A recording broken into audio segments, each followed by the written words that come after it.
রাসূল আকরাম সাল্লাল্লাহু আলাইহি ওয়াসাল্লাম এই উম্মতকে আদেশ দিয়েছেন, যদি তাদের সামনে কোনো অন্যায় হয় তাহলে যেন তারা তার সাথে সাথে হাত দিয়ে প্রতিহত করে।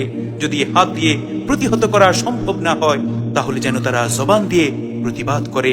যদি জবান দ্বারাও প্রতিবাদ করা সম্ভব না হয় তাহলে যেন তারা অন্তত তাদের অন্তর দিয়ে সেই অন্যায়কে ঘৃণা করে, তবুও যেন কোনো অন্যায়কে সমর্থন না করে।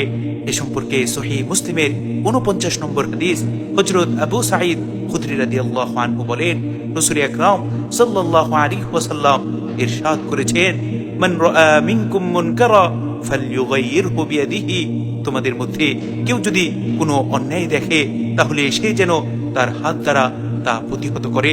ফাইন লাম ইস্তাতি' ফাবিলিসানিহি, যদি সে হাত দ্বারা তা প্রতিহত করতে না পারে তাহলে সে যেন তার জবান দিয়ে প্রতিবাদ করে।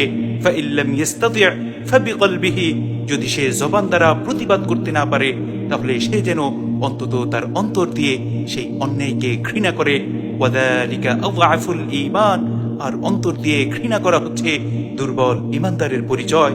অর্থাৎ যদি কোনো মুসলমানের সামনে কোনো অন্যায় হয় আর তার হাত এবং মুখ দিয়ে প্রতিহত করার সামর্থ্য থাকা সত্ত্বেও সে চুপ থেকে শুধুমাত্র অন্তর দিয়ে ঘৃণা করে, তাহলে বুঝতে হবে ওই ব্যক্তি হচ্ছে দুর্বল ঈমানদার। এজন্য আমাদের প্রত্যেকের উচিত হচ্ছে, যদি আমাদের সামনে কখনো অন্যায় হয় তাহলে তা প্রথমে হাত দ্বারা প্রতিহত করার চেষ্টা করা, যদি তা সম্ভব না হয় তাহলে মুখ দিয়ে জবান দিয়ে প্রতিবাদ করা, যদি তাও সম্ভব না হয় অন্তত অন্তর দিয়ে তা ঘৃণা করা।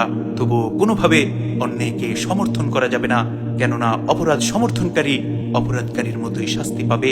আল্লাহ রাব্বুল আলামিন আমাদের প্রত্যেককে সাধ্যানুযায়ী অন্যায়ের প্রতিবাদ করার তৌফিক দান করুন।